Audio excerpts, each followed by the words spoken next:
1 month ago today, violent clashes in Charlottesville, Virginia, fueled by an assembly of white nationalists and neo-Nazis, claimed the life of Heather Heyer and injured 19 others in an act of domestic terrorism. The repugnant vitriol that is sowing these political and cultural divisions in our country is causing a lot of strife, fear, and uncertainty in the communities in which I affiliate. In the district I represent, we feel it. It's an African-American majority district.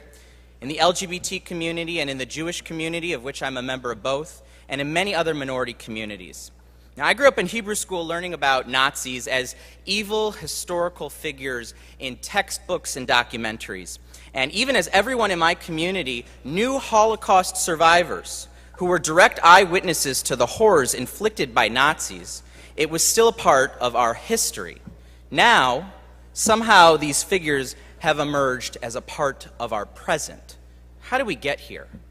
To answer that, we must dive deeper into our history to understand these divisions in our society, and I'm proud that my colleague, the chairwoman of the Detroit caucus, is leading the charge to better educate Michigan children on how our past impacts our present.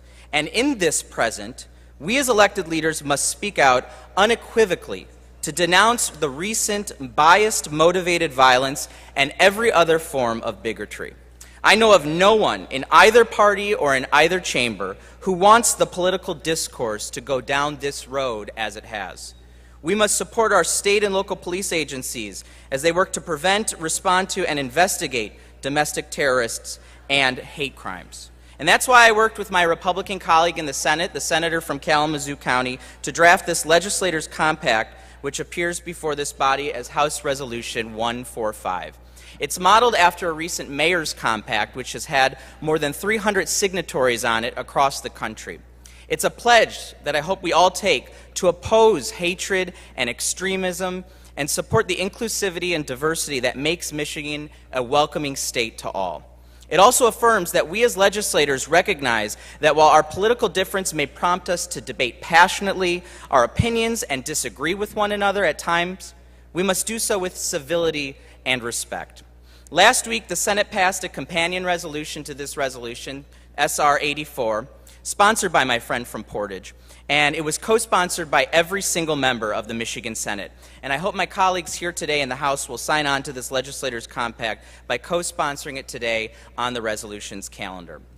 Martin Luther King said, "Darkness cannot drive out darkness. Only light can do that. Hate cannot drive out hate. Only love can do that." And we as legislators must fill that void in elected leadership to temper the rhetoric in this country from leading us down a destructive path. And I hope my colleagues will join Senator O'Brien and me on this effort. Thank you, Mr. Speaker. The question before the House is the adoption of the substitute for House Resolution 145. All those in favor of the substitute will say aye. Those opposed say nay. The substitute is adopted. The question now before the House is the adoption of House Resolution 145.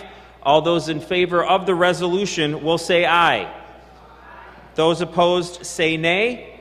The resolution is adopted.